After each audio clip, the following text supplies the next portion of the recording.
What is up everyone, and welcome back to another video. I'm hungry.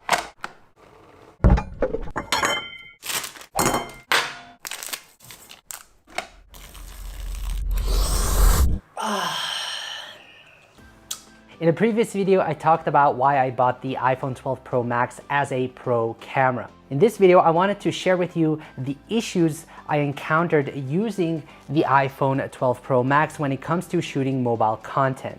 Now, I have been using the iPhone 12 Pro Max for 6 months now. I've been using it intensively. I still think it's one of the best smartphones to capture high quality videos, but it isn't perfect. And with this video, I wanted to show you some of the drawbacks it has, as this can affect your mobile filmmaking experience. Starting with the first issue is that the iPhone 12 Pro Max starts to dim the display whenever it's overheated. Makes sense, but as a mobile filmmaker, this makes it hard to see what you're shooting. The best way to solve this problem is to remove the case or cover of your iPhone, as this tends to hold in the heat. You also want to keep your phone out of the sun. I just leave it in the shade until the iPhone has completely cooled off to then continue with the shoot. Make sure to also turn off apps running in the background, as this will surely use more energy and can more likely heat up your iPhone. Next would be the missing pro camera mode. Most Android phones, like the Huawei over here, comes with a pro camera mode where you have more control over your phone camera, such as changing the ISO, shutter speed, controlling the focus and exposure separately, adjusting the white balance, and more. Now, the best solution to this is to download a third-party plugin such as Filmic Pro. Now, sometimes I prefer using the native camera app over Filmic Pro for certain shooting scenarios, for example, when filming travel videos like the one I did from Portugal, as I'm much quicker capturing those moments. On the other hand, for more complex shoots, I go with Filmic Pro, as it has a lot more advanced functions. For example, when shooting time lapses, I prefer using Filmic Pro, as I have more creative options. For right now, I like using both applications, but it would be great to have all of these advanced functions in the native camera app.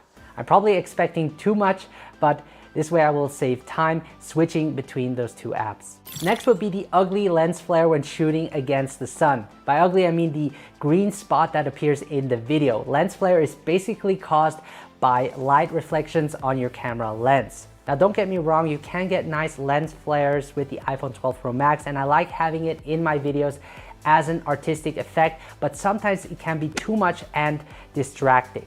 DSLRs or mirrorless cameras produce much nicer lens flares. This is due to the bigger lens element. One way to have nicer lens flares is to attach an add-on lens onto your iPhone's camera. The one I'm using is the telephoto lens from Beastgrip. Because of its huge lens element, it creates this nice lens flare that gives the video a vintage characteristic to it. Surely better than the green spot.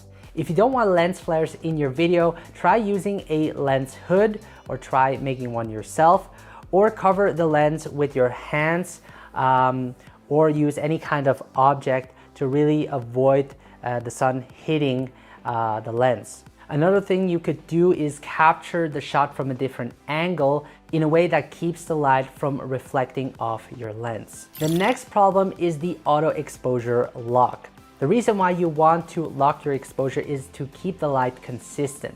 I still encounter small light changes even though the exposure is locked. Most people probably won't notice it, but as a mobile filmmaker, this is something you want to be aware of, because the phone starts to adjust in real time, trying to fix the highlights and shadows. Apple knows about this issue and is working on it. But overall, I think the video quality it produces in 10-bit HDR Dolby Vision is very powerful and can be used to create professional videos. But let's now just stick with the negative side of using the iPhone as a filmmaking tool. Speaking of HDR, shooting in this format can be complicated because not all platforms support HDR and not all displays can play back HDR footage. Also, the workflow can be complicated if you want to do it right. I usually convert the footage from HDR to SDR in Final Cut Pro, since I have other clips shot in SDR. I like how Final Cut Pro handles it, and it's not a big issue for me, but it would still be great if the iPhone 12 Pro Max had the option to switch off HDR to then only shoot in 10-bit SDR. A solution would be to use the Filmic Pro app where you can turn off the HDR function and only shoot in 10-bit. But like I said, I sometimes prefer using the native camera app for different reasons. Finally would be the option to shoot in portrait video mode where you're able to create a shallow depth of field, meaning having the background out of focus and the subject in focus. There are applications out there that have these options such as Focus Live app or the ProTake app that adds the functionality to shoot wide aperture videos with a bokeh effect. There are still imperfections to using these third-party applications, but having this function on a native camera app together with LiDAR, which stands for light detection and ranging, could potentially increase the shallow depth of field, making it look like it was shot on a high-end camera. I could see the possibility for portrait video on the iPhone 13, which would be very exciting. So these were some of the major issues I hope that Apple fixes in the future, hopefully with the upcoming release of the iPhone 13. Now there are some other problems such as file management and extended storage options that they could implement and improve on, but overall I think these are the main issues I found worth mentioning. Let me know in the comments what issues you found disturbing as a smartphone filmmaker when using your iPhone. We'd love to know. Make sure to leave a like if you enjoyed this video, and if you're new in the blog, make sure to subscribe to my channel as this would help me create more valuable tutorials for you guys. Make sure to join the smartphone filmmaking group on Facebook to share your work and get feedback from others. Also, don't forget to download my free smartphone filmmaking guide, as this will help you get started making quality videos with your smartphone. All right, guys, thank you so much for watching. Take care, and I will see you in the next video.